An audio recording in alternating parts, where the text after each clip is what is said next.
I'm Oliver. Today, we're going to talk about why ambitious men burn out in silence. So, let's talk about a silent epidemic that plagues ambitious men. It doesn't have a dramatic crash, but rather a slow, quiet fading. It starts with a feeling of constant fatigue that sleep doesn't seem to fix.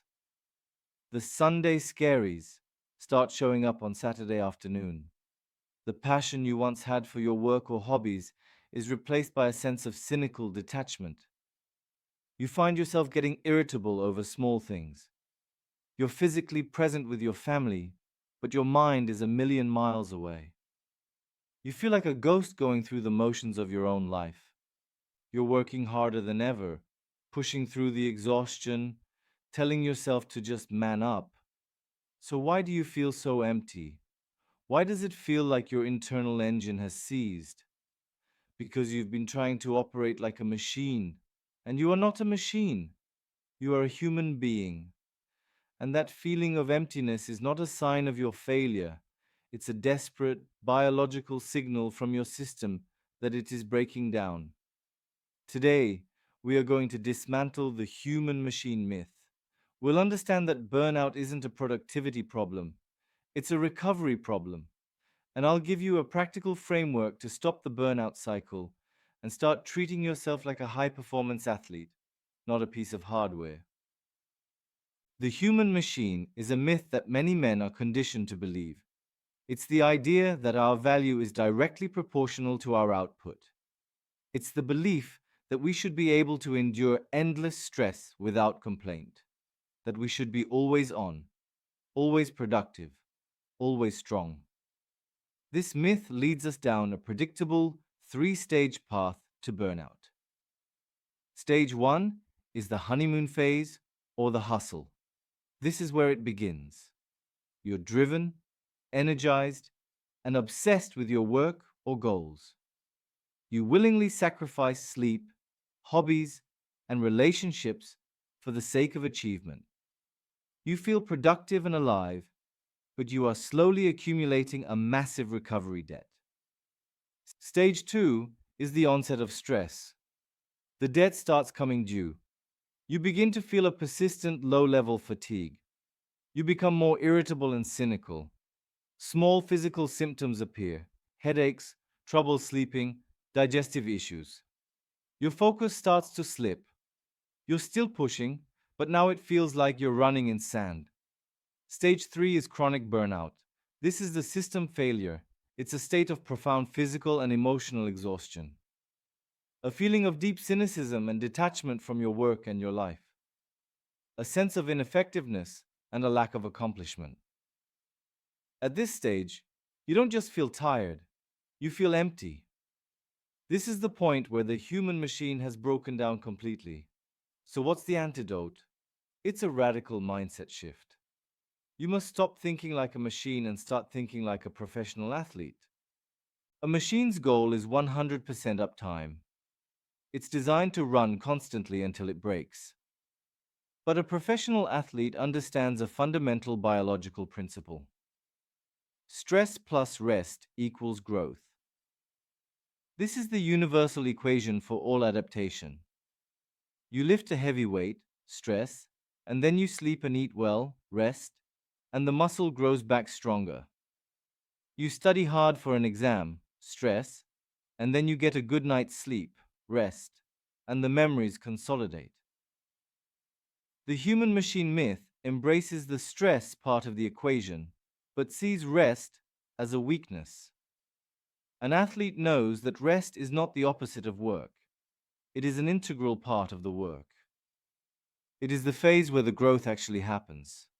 Burnout is not a sign that you've been stressed too much. It's a sign that you have not recovered enough. So, how do we learn to recover like a professional? It requires mastering three types of rest that most ambitious men are ignoring. Recovery. Type number one: active recovery, beyond the couch. When we think of rest, we usually picture collapsing on the sofa and scrolling through our phones or watching TV. This is passive, low quality rest that often leaves us feeling even more drained. Active recovery is about intentionally choosing activities that replenish your energy rather than just numb your exhaustion. It involves engaging in activities that use different circuits of your brain than your work does. It could be low intensity physical movement, like a walk in nature, which we've discussed on this channel. This lowers cortisol and gets your blood flowing without causing more stress.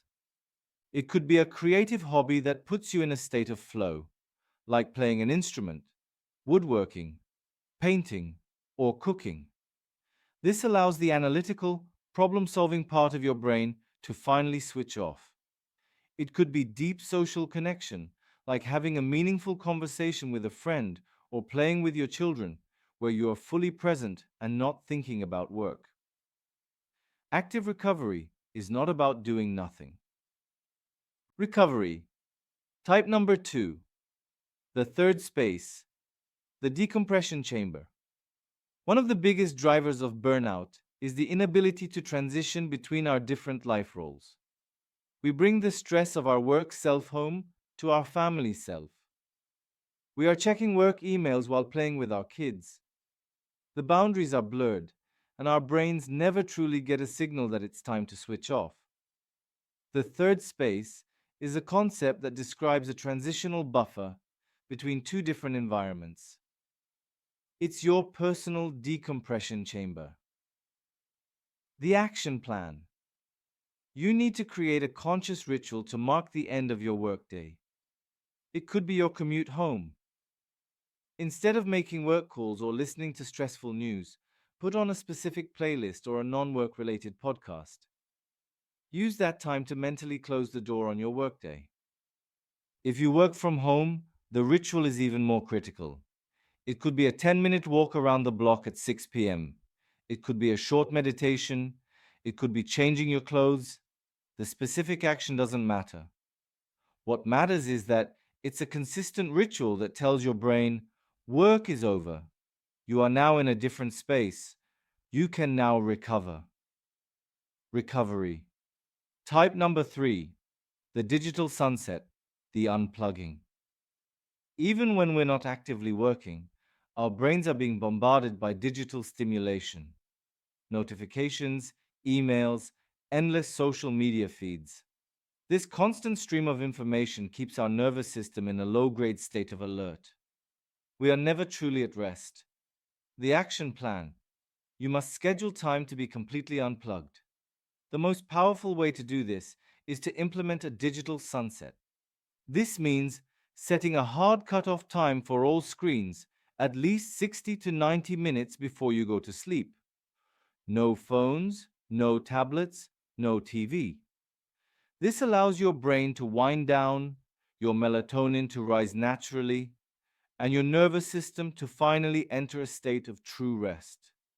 It dramatically improves sleep quality, which is the ultimate form of recovery. Burnout is not a badge of honor. It is not a sign that you are hardworking. It is a sign that you have been treating yourself like a machine. And that is a flawed strategy because you are not a machine. You are a biological organism, and your greatest strength lies in understanding and honoring your own nature. The path to sustainable, high performance is not paved with relentless grinding.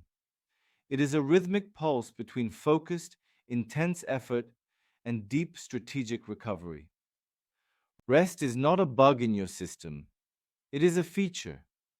It is not a sign of weakness. It is a non-negotiable component of strength. Stop measuring your worth by your uptime and your hours worked. Start measuring it by the quality of your output, the depth of your presence in your own life, and the resilience of your spirit. That is the path of a sustainable, powerful man. What is your biggest barrier to getting real rest? Share it in the comments. And if you're ready to stop burning out and start performing like a pro, make sure you subscribe.